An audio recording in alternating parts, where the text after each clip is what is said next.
Hi, friends. How are you today? It's story time, so we're going to sing our story time song, and we're going to read a story that we've read before. We haven't read it in a while, but we read it, so let's go ahead and sing our song. Are you ready? Okay. It's time for a story. It's time for a story. Open up, open up. It's time for our story. It's time for our story. Open up, open up. Okay, here we go. Here's our book for today.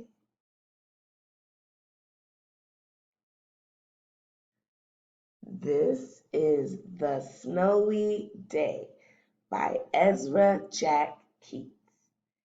And we know Ezra Jack Keats, and he writes stories about this little boy right here. Do you remember who this is? Who's this little boy? Mm, okay. That's a good guess. Very good. So we're going to read the story. And remember, this story earned a Caldecott medal because this story is one of the most special stories that there are that was written, and it's a really good book. So we're going to read The Snowy Day by Ezra Jack Keats. What letter does Ezra Jack Keats' name begin with? He has three names. Ezra Jack Keats. So his first name begins with an E, and then his next name, his second name begins with a J, and then his last name begins with a K. Yes, let's say the sounds. Eh, J, K. You say it. Eh, J, K. Very good. And what do you notice right here, friends? What is this? Yes, it's a traffic light or a stoplight. And what is that used for? What are stoplights used for? Where do you see those? When mommies and daddies are driving, or if you're on a bus and you're driving. And what does the traffic light do? It tells us when to what? It tells us when we can drive, when it's safe to drive, and it tells us when we should stop, right? Or when we should slow down. And we use the same thing when we're problem solving, remember? Yes, we use it when we're problem solving. All right, here we go. The Snowy Day. This is one of my favorite stories.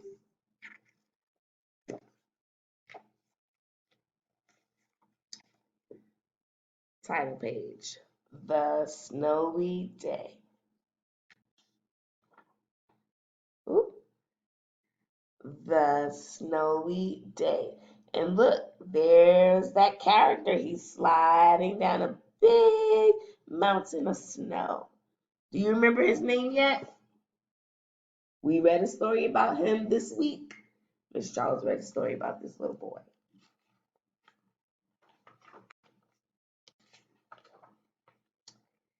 One winter morning, Peter woke up and looked out the window. Snow had fallen during the night. It covered everything as far as he could see.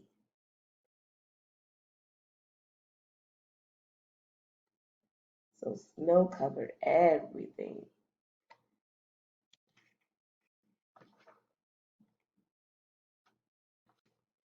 After breakfast, he put on his snowsuit and ran outside.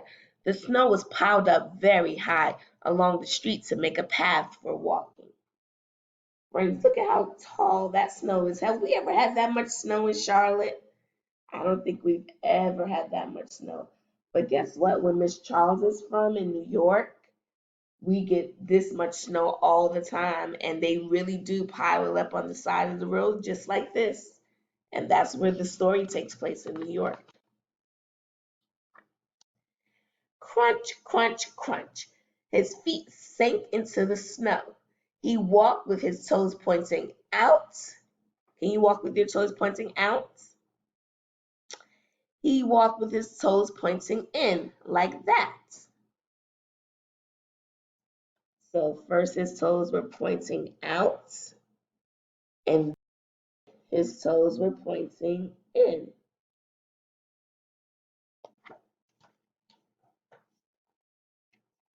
He was making footprints.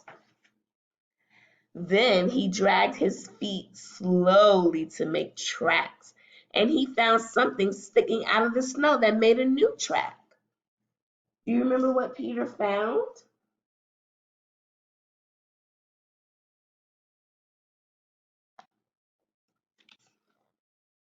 It was a stick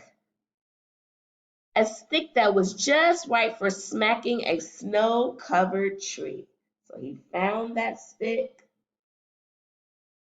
see it? And then he started smacking the snow-covered tree. Do you remember what happened to Peter from smacking the snow-covered tree? Down fell the snow, plop, right on Peter's head. You see the snow fell on his head? There he goes, making more footprints. He thought it would be fun to join the big boys in their snowball fight, but he knew he wasn't old enough. Not yet. Ooh, that does look like fun, right? What is Peter doing? Uh-oh, it looks like he got hit with a snowball. You see that?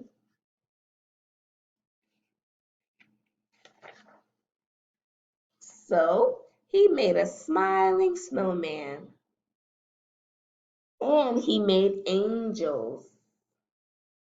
So he made snow angels and a snowman.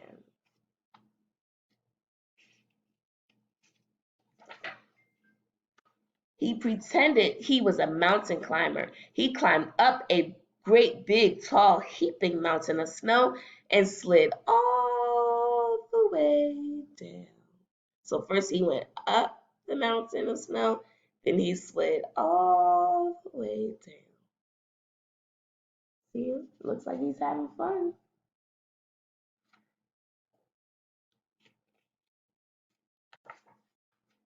He picked up a handful of snow and another and still another. He packed it round and firm and put the snowball in his pocket for tomorrow. Then he went into his warm house.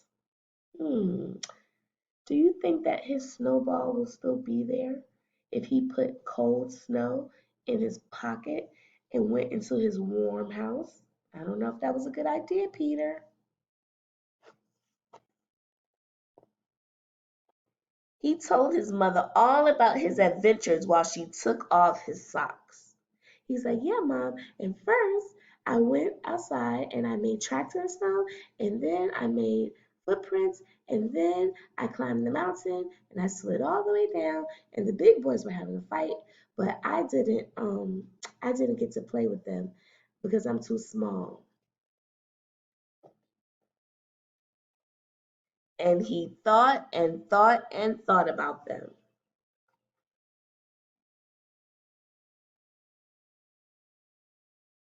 What's Peter doing? He's taking a bath. You see his sailboat and his rubber ducky?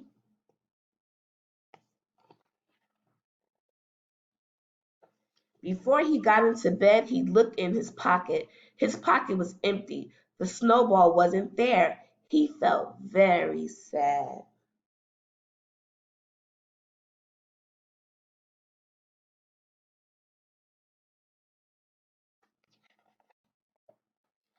While he slept, he dreamed that the sun had melted all the snow away. Oh, how do you think Peter felt? He dreamed that all the snow melted away. But when he woke up, his dream was gone. The snow was still everywhere. New snow was falling. See, there's different snowflakes. After breakfast, he called to his friend from across the hall, and they went out together into the deep, deep snow. Here he goes, him and his friend.